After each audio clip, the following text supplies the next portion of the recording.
ہم تو رکھتے ہیں مسلمانوں کا دین، ہم تو رکھتے ہیں مسلمانوں کا دین، دل سے ہے خدا میں ختم المرسلین۔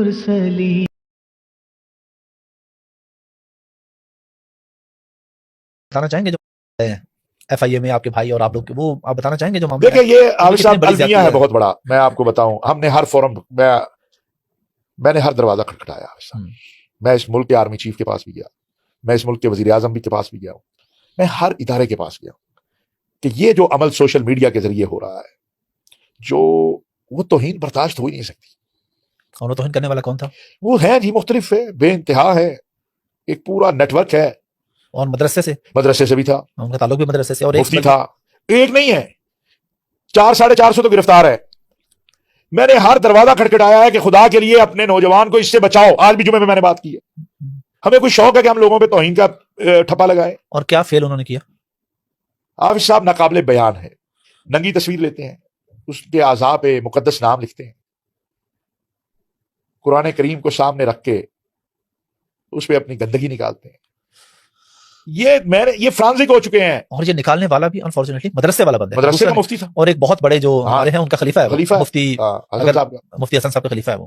تو اللہ معاف کرے، پھر ہم کس طرف جا رہے ہیں؟ اگر مدارس میں تربیت نہیں ہو رہی تو یونیورسٹی کالجز کو ہم کیسے قصوروار ٹھہرا اب سکتے ہیں؟ بتائیں مجھے، کیا میرے مولوی کو نہیں چاہیے تھا؟ جب میں آج بھی کہتا ہوں، میں آپ کے ذریعے جی میں یہ چاہوں گا کہ سب سے اہم بات یہ ہے کہ یہ جو لوگ کہتے ہیں کہ توہین ناموس رسالت اور توہین مذہب کے اوپر غلط مقدمات ہوئے، میں چیلنج کر رہا ہوں کہ آپ آئیے، عدالتوں میں کیس چل رہے ہیں، فیصلے ہونے دیں. دنیا کی کسی بڑی سے بڑی لیبارٹری میں پیسے میں دوں گا، فرانزک کروا لے کہ ہم درست ہے کہ غلط ہے. اگر ہم غلط ہیں ہمیں لٹکا دیں آپ مینار پاکستان پہ، اور اگر ہم درست ہے تو پھر اس کا علاج کیجئے نا. سزائے علاج ایک ہے، مستقل اس کا علاج چاہیے. میرا نوجوان اس سے گمراہ ہو رہا ہے، وہ پھنس جاتا ہے، میں مانتا ہوں وہ پھنستا ہے، لیکن وہ پھر ایسی دلدل میں چلا جاتا ہے میں اسے نہیں نکال سکتا. اور پھر نسل در نسل وہ سلسلہ چلتا رہتا ہے. اب صاحب میں آپ کو کیا کیا بتاؤں، وہ آپ دیکھ نہیں سکتے ہیں وہ مواد. میں کدھر جاؤں، میں کس کے پاس جا کے رہوں؟ میں نے کوئی دروازہ چھوڑا نہیں ہے. آپ کیا کہہ رہے ہیں ان کے خلاف اس وقت کس سٹیج پہ؟ نہیں، وہ لگے ہوئے ہیں جی، مختلف وکلاء کی جو ہے تنظیمیں ہیں، یہ لوگ ہیں، یہ لگے ہیں بیچارے اپنی بساط کے مطابق. لیکن یہ تو مستقل ایک کوئی میں آپ کے ذریعے آئی ٹی کے ماہرین سے کہنا چاہتا ہوں کہ اللہ کا واسطہ ہمارے ساتھ دو، ہماری مدد کرو، یہ رک سکے کام. وہ گھیرتے ہیں نوجوانوں کو، پہلے گپ شپ میں لیتے ہیں، پھر ان کو اور انداز میں لے جاتے ہیں، پھر آخر میں جا کے وہ ایسی تصویریں بھیجتے ہیں جن میں مقدسات کے نام ہوتے ہیں، پھر وہ ان کو ذہنی طور پر وہ ایڈکٹ ہو جاتے ہیں اس کے اوپر. ایک بدبخت یہاں ایف آئی اے نے پکڑا، اس کو دورے پڑتے تھے، اور دورے کا علاج کیا تھا؟ وہ کہتا مجھے قرآن لا کے دو. اب بتائیں میں کیا کروں؟ آگے بیان کرنے کے قابل نہیں ہے بات. عابد صاحب مجھے خوف آتا ہے آج میں کہ پتہ نہیں ہمارا اللہ ہمیں معاف کرے، ہم نے مصلحت اختیار کی. ایک دینی ادارے کے اندر سینکڑوں قرآن کریم تھے جن کے اوپر یہ گندا مواد نکالا گیا، اور صرف ہم اس لیے چپ رہے، یا ہم نے اس لیے مصلحت اختیار کی کہ جی مدرسہ ہے. اللہ ہمیں معاف کرے گا، وہ قرآن بولے گا نہیں قیامت کے دن. ہاں ہم نے اس ادارے والوں کی محنت کی، پتہ نہیں انہوں نے کیا یا نہیں کیا، یہ قرآن کریم کہیں آپ بہا دیں یا دفن کر دیں. کیا اس کا فرانزک نہیں ہونا چاہیے تھا؟ اور یہ وہ لوگ ہیں جو دوسروں کو اس بات پہ کافر قرار دیتے کہ تمہاری شلوار کیوں رکھنے سے اوپر یا نیچے. حضرت جی کیا اس کا فرانزک نہیں ہونا چاہیے تھا؟ ہونا چاہیے، اور ایسے لوگوں کو لٹکانا ہم بے چاہیے. بس ہو گئے، ہم بے بس ہیں اس معاملے میں. اللہ جزائے خیر دے جو لوگ کھڑے ہوئے ہیں اس کے لیے. قاری حنیف جلندری صاحب ہیں، وہ بول رہے ہیں، وکلاء بول رہے ہیں، مولانا فضل الرحمان صاحب نے. یہ جو کیس تھا جس پہ پچھلا چیف جسٹس جو ہے جو چلا گیا، فائز عیسیٰ، جی مبارک ثانی کیس، یہ ابھی چیف جسٹس نہیں بنا تھا جب اس نے طے کیا تھا کہ اس نے مبارک ثانی کیس کو اڑانا ہے اور اس میں قادیانیوں کو ریلیف دینا ہے. اس نے، یہ چیف جسٹس نہیں بنا تھا. یہاں لوگ موجود ہیں جن کو یہ چیز پتا ہے، میں حلفاً کہہ سکتا ہوں. او بھائی اس ملک میں لوگوں کو جینے دو، خدا کا واسطہ ہے. میں سمجھتا ہوں آپ صاحب جو کسی پہ توہین کا غلط الزام لگاتا ہے اسے بھی مینار پاکستان پہ لٹکا دو، بالکل. اور جو توہین کرتا ہے اسے بھی لٹکا دو. میں ساتھ ہوں آپ کے. بالکل. لیکن دھونس، داندلی، پراپوگنڈا، باہر کی امداد اور مرزا مسرور کے پیسے لے کے خدا کا واسطہ ہے اس ملک میں آگ نہ لگاؤ. ہم اس ملک میں امن چاہتے ہیں. قادیانی اس ملک کے شہری ہیں, وہ بھی اس ملک کے آئین اور قانون کو تسلیم کریں, ہم بھی اس ملک کے آئین اور قانون کو تسلیم کرتے ہیں. جو قانون ان کے لیے کہتا ہے وہ ان پہ عمل کریں, جو ہمارے لیے کہتا ہے ہمارے پہ عمل کریں. اس کے باوجود کہ وہ عمل نہیں کرتے, میں پھر بھی یہ بات کہوں گا کہ کسی شخص کو یہ حق حاصل نہیں وہ قانون کو ہاتھ میں لے. ہم عدالت کے پاس جائیں گے, پولیس کے پاس جائیں گے, قانون کے پاس جائیں گے, FIA کے پاس جائیں گے, حکمرانوں کے پاس جائیں گے کہ یہ ہو رہا ہے, اس کو روکے. قانون ہاتھ میں لینا میں نہ کل اس کا قائل تھا, نہ آج اس کا قائل ہوں, نہ اس کو جائز سمجھتا. علامہ صاحب بہت شکریہ آپ کے ٹائم کا, بڑی اچھی اور بڑی مدلل گفتگو ہوئی ماشاءاللہ. لاسٹ پہ کوئی میسج ہماری نیشن کے لیے خاص طور پہ رمضان کے حوالے سے؟ بالکل رمضان میں حافظ صاحب ایک تو گزارش کروں گا کہ جو مخیر حضرات ہیں وہ غرباء کا خیال کریں. مالک اپنے ملازموں کا, ملازم اپنے مالک, اپنے پڑوسیوں. آج ہمارے ہاں بہت سے لوگ ہیں ایک ٹائم کا کھانا ہے ایک ٹائم کا نہیں ہے. عید آ رہی ہے, یتیموں کا خیال کریں. ہم تو اپنے بچوں کے ساتھ نئے کپڑے پہن کے نکلیں گے. وہ یتیم جس کا باپ نہیں ہے لیکن اس کے سردار محمد رسول اللہ صلی اللہ علیہ وسلم قیامت کے دن وہ کہے کہ یا رسول اللہ اس نے مجھے کپڑے لے کے دیے تھے, میں نے بھی عید اچھی کر لی تھی, بجائے وہ یہ کہے کہ یا رسول اللہ اس کے بچے تو بڑے زبردست کپڑے پہن کے آئے تھے اور میرے پاس پھٹے ہوئے کپڑے تھے. رسول اللہ صلی اللہ علیہ وسلم نے ایک یتیم کو کہا تھا عائشہ تیری ماں ہے اور میں تیرا باپ. تو ہم ایک دوسرے کا اپنے رویوں میں تبدیلی لائیں. یہ تشدد جو ہے نا, جو عدم برداشت ہے, اس نے ہمیں تباہ کر دیا ہے. اپنے دین سے, اپنے وطن سے محبت کریں. اور ایک میں لازمی کہنا چاہتا ہوں, اختلاف سیاسی ہو سکتا ہے, اس ملک کی فوج اور اس ملک کی قوم کے درمیان جو لوگ نفرتیں پیدا کرنے کی کوشش کر رہے ہیں ان سے نوجوان نسل دور ہو جائے. اگر دور نہ ہوئی تو یہ قیمت کئی نسلیں ادا کریں گی. پھر ممکن ہے ہمارا حال لیبیا سے بھی برا ہو جائے اور ہمارا حال عراق سے بھی برا ہو جائے. اگر یہ وطن اس وقت جاندار ہے تو اس کا سبب قوم اور فوج کا اتحاد ہے. اس کی طرف ہمیں توجہ دینی چاہیے. بہت بہت شکریہ. آداب سلام. میں اس طاہر اشرفی کو جواب دینا چاہتی ہوں. جو گفتگو انہوں نے فرمائی ہے اس میں گفتگو کے آغاز میں انہوں نے کہا کہ یہ 450 جو بچے ہیں اور دیکھیں جی کیا کریں, ہم نے تو حکومتوں کو, ریاست کو, خدا جانے کہاں کہاں ہم نے جا کے دروازے کھٹکھٹائے کہ دیکھیں یہ گستاخی ہو رہی. اور ساتھ ہی ارشاد فرمایا کہ یہ مدرسوں میں ہو رہا ہے اور مفتی یا وہاں کے مدرسوں کے خلیفہ یہ حرکت کر رہے ہیں کہ معاذ اللہ قرآن پاک کے اوپر وہ اپنی جو ہے وہ اپنی گندگی اس کے اوپر ڈال رہے ہیں. اور ساتھ ہی آپ نے یہ بھی فرمایا کہ ہم چپ ہیں مدرسے کی عزت کی خاطر کیونکہ یہ ادارہ ہے اور وہاں پہ پھر بدنامی ہو جائے گی. تو ہم نے ان سے منت کی ادارے والوں سے کہ یہ جو جتنے بھی قرآن ہیں جن پہ یہ غلاظت ڈالی گئی ہے ان کو یہاں دریا برد کر دیں یا دفنا دیں تاکہ ان کا احترام نہ جاتا رہے. اور بس مصلحت کے تحت ہم چپ ہیں کہ مدرسے کا نام آ جائے گا, ادارے کا نام آ جائے گا, بدنامی ہوگی.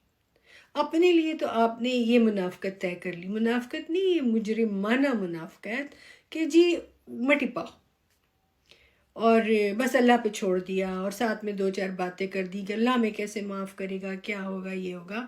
آپ نے بیان دے دیا. ساتھ ہی آپ آئے کہ نہیں یہ عام لوگ ہیں, یہ عام نوجوان ہیں, انہیں گھیر لیا جاتا ہے. اور پورا آپ نے بلاسفیمی بزنس کا جو موڈس آپرینڈی ہے آپ نے پورا ان کا طریقہ کار بتایا کہ اس طرح انہیں ایڈ کیا جاتا ہے, پھر ان کی برین واشنگ ہوتی ہے, پھر ان کو تصویریں دی جاتی ہیں اور پھر ان کے عادی ہو جاتے ہیں. اور پھر ساتھ ہی آپ نے ان سے ہمدردی کا اظہار بھی کر دیا کہ یہ نوجوان ہیں, ان کو گھیر لیا جاتا ہے اور آپ کو درد بھی محسوس ہوا ان کا. تو یہاں میرا سوال پیدا ہوتا ہے کہ ان کو جو گھیرتے ہیں کیا کبھی ان کو آپ نے پکڑا؟ مدرسے والوں کے ساتھ تو رعایت ہو گئی, چلے کوئی نہیں. اور یہ جو جن کے ساتھ آپ کی ہمدردی ہے, آپ جانتے ہیں کہ ان کو ورغلایا جاتا ہے, گھیرا جاتا ہے اور پورا ایک شکار کیا جاتا ہے اس چیز کا, پر کوئی کیوں کر رہا ہے؟ اور اگر آپ کو پتہ ہے کہ وہ لوگ ایسا کر رہے ہیں تو وہ کہاں ہیں؟ وہ لوگ کہاں ہیں جو گروپس بناتے ہیں, جو اس میں مواد ڈالتے ہیں, جو ان کو گھیرتے ہیں, گھیر کے لاتے ہیں اور اس کے بعد ان سے یہ چیزیں کرواتے ہیں؟ کہاں ہیں وہ لوگ؟ کیا پکڑا؟ یہ تو ساڑھے 450 جو مقدمے ہیں, جو بچے ہیں, جو نوجوان ہیں, وہ تو وہی والے ہیں جن کو گھیرا گیا ہے ایک فاطمہ کے ذریعے ہنی ٹریپنگ کر کے. تو میں آپ سے یہ سوال کرتی ہوں کہ جو گھیر رہے ہیں کدھر ہیں؟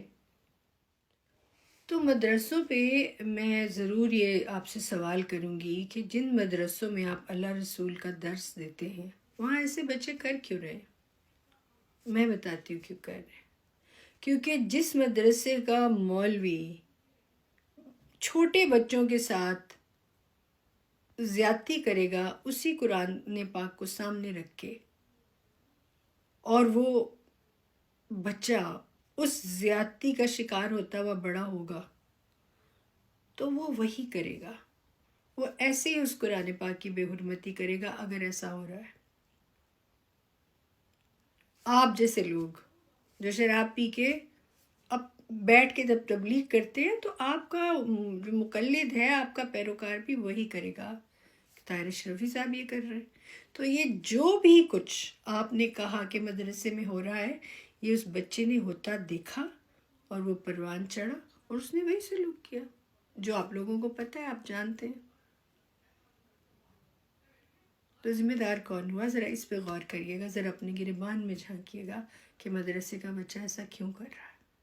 اور اگر یہ ثابت ہو جاتا ہے کہ ایک بھی نوجوان ایک خاتون کے ذریعے ہنی ٹریپ کیا گیا ہے، اور یہ سارا جو تھا مواد فون لے کے اس میں FIA کے لوگوں کے ذریعے اور ان کی مدد سے آپ کے گینگ نے یہ سارا کام کیا ہے، جو کہ تشدد کر کے ان بچوں کو آپ نے ادمرا تو ویسے ہی کر دیا کہ چلو پھانسی چڑھے نہ چڑھے مار دیتے ہیں، ایک بھی ثابت ہوتا ہے، چھوٹتا ہے، تو سارے کیس جو ہے اپنے آپ میں شک و شبہات کا شکار ہو جاتے ہیں، اور واقعی وہ اتنا بڑا اس میں سوالیہ نشان اٹھتا ہے ان کیسز میں کہ وہ ان کو ضمانت دینی ہی پڑے گی سب کو، اور ان سارے کیسز کو ایک کیس کے طور پہ جو ہے وہ لیا جائے گا، اور یہی کمیشن جو ہے وہ کرنا چاہتا ہے جو آپ نہیں کرنے دے رہے۔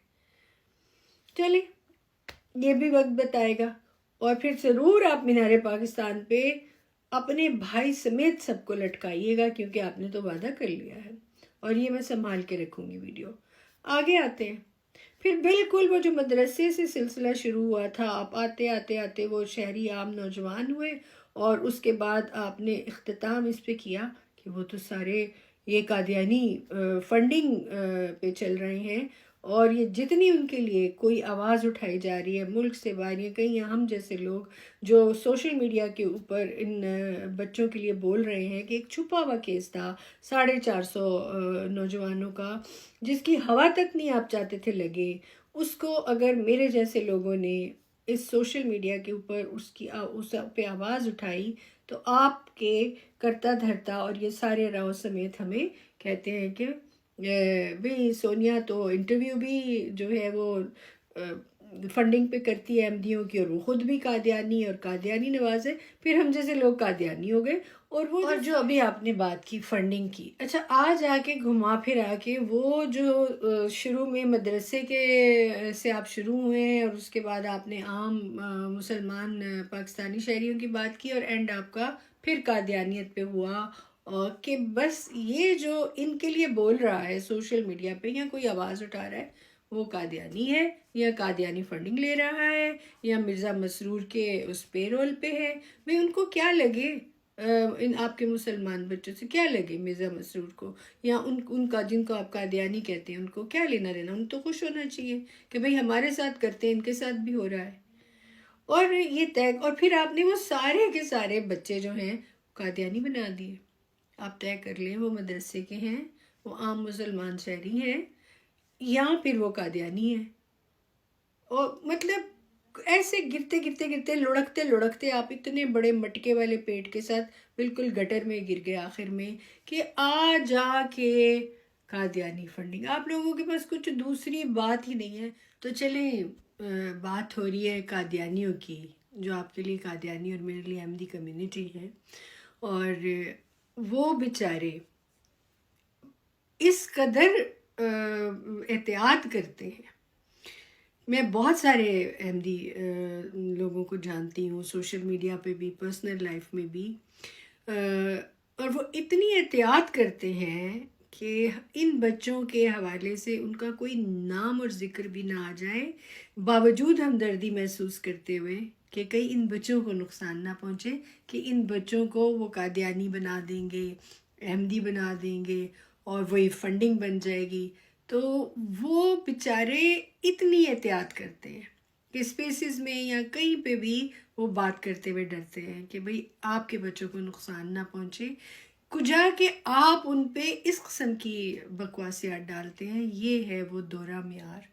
تو آپ سے تو وہ اچھے کہ ان کو ان کے اندر ایک اپنے آپ کو وہ مطلب مجرم محسوس کرتے ہوئے کہ کہیں ان بچوں پہ کوئی بات نہ آ جائے. تو یہ حقیقت ہے ان کی.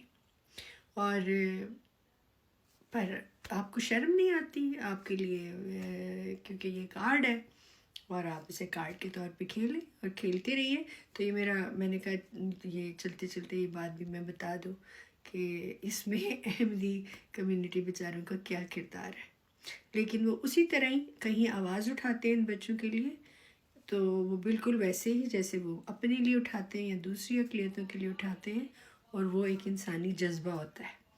تو کسی کو آپ انسانی جذبے سے نہیں روک سکتے، لیکن جو ہے وہ شرم تو آپ لوگوں کو. اور بس آخر میں یہی کہوں گی کہ منافقت دھر منافقت، بس ایک بات یاد رکھیے گا کہ اس میں سے جو بچہ بھی بری ہوگا اس بنیاد پر کہ یہ کام آپ لوگوں نے کیا ہے ہنی ٹریپنگ والا، تو خدا را سب سے پہلے اپنے بھائی کو مینار پاکستان کے اندر پھانسی لٹکائیے گا، کیونکہ یہ آپ کے اپنے الفاظ ہیں اور اسے ضرور یاد رکھیے گا. اب اگر آپ نے شراب پی ہوئی ہے تو الگ بات ہے، ہو سکتا ہے ہوش آنے پہ آپ بھول جائیں، لیکن ہم آپ کو ضرور یاد دلائیں گے کیونکہ ہم ہوش میں ہیں.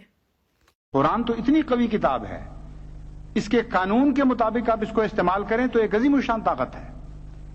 اس کے اندرونی قانون کے برعکس جب بھی اس کو استعمال کرنے کی کوشش کریں گے یہ ہلاک کر دے گی آپ کو.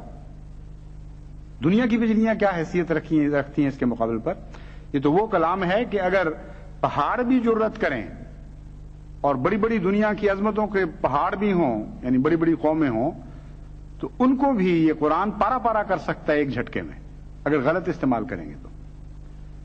تو یہ ہو رہا ہے اس وقت کہ قرآن کریم کی تعلیم کو نہ سمجھنے کے نتیجے میں ہر بات الٹ چکی ہے، ہر بات بے معنی اور لغو ہو گئی ہے، اور جو چیزیں اچھی لگنی چاہیے وہ بری لگنے لگ گئی ہیں، جو بری لگنی چاہیے وہ اچھی لگنے لگ گئی ہیں. قرآن کریم ایک ایسی کامل کتاب ہے کہ ہر احتمال کو ملحوظ رکھتے ہوئے اس کا بھی ذکر فرماتی ہے اور کوئی احتمال بھی باقی نہیں چھوڑتی. اگلی آیت میں قرآن کریم انہی علماء کو مخاطب ہے، فرماتا ہے کہ ایسی کوئی بات نہیں. محمد مصطفیٰ صلی اللہ علیہ وآلہ وسلم نہ کسی قوم کے لیے ہیں، نہ کسی ایک مذہب کے لیے ہیں، بلکہ ساری کائنات کے لیے خدا نے ان کو بنا کے بھیجا ہے. اور یہاں یا ایھا الذین آمنو کہہ کے مخاطب نہیں فرمایا، بلکہ فرمایا قل یا ایھا الناس انی رسول اللہ الیکم جمیعا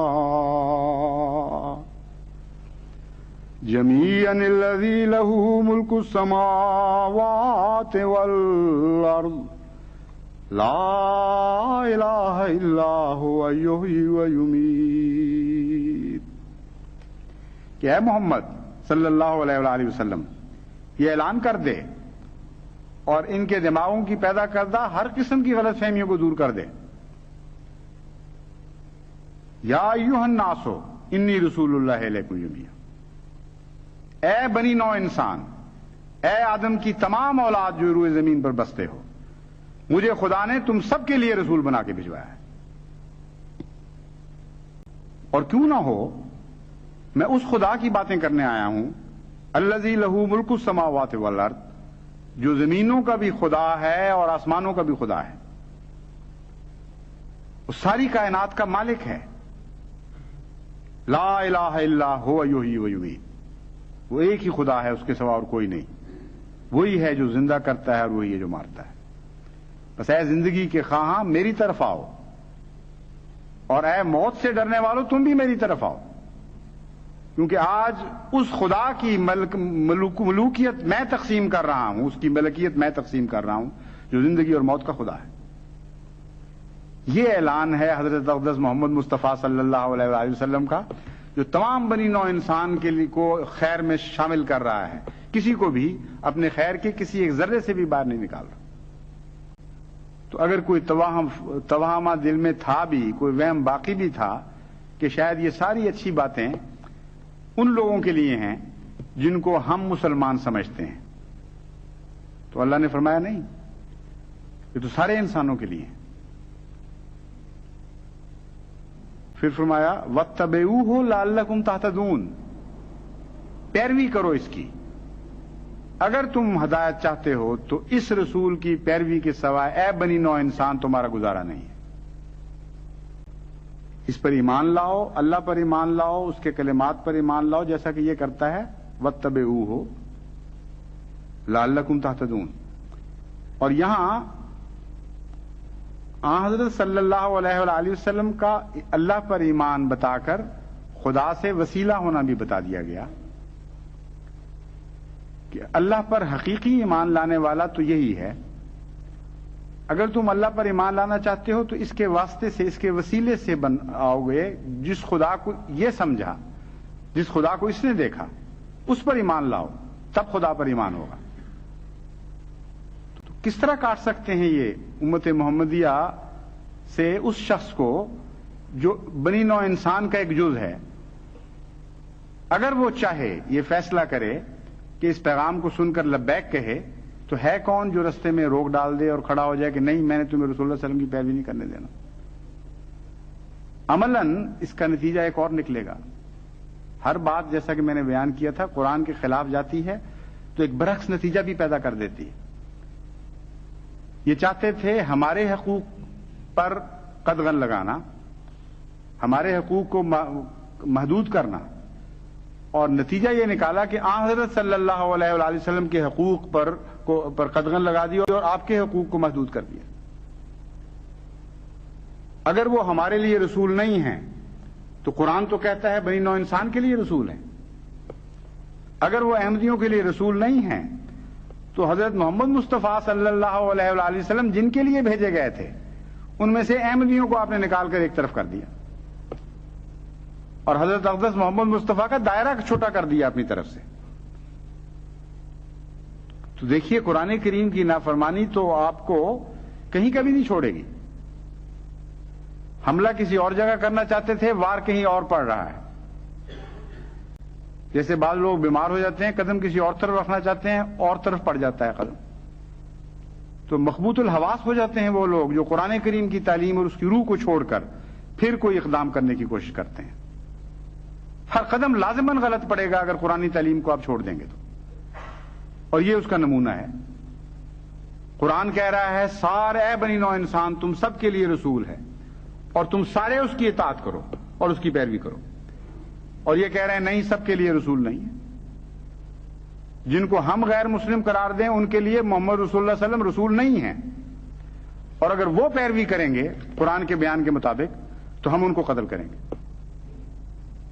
گویا کہ کچھ قتل کرنے والے اس جرم میں قتل ہو رہے ہوں گے کہ سچ رسول اکرم صلی اللہ علیہ وآلہ وسلم کی پیروی کر رہے تھے، اور یہ سارے جرم قرار دینے پڑیں گے۔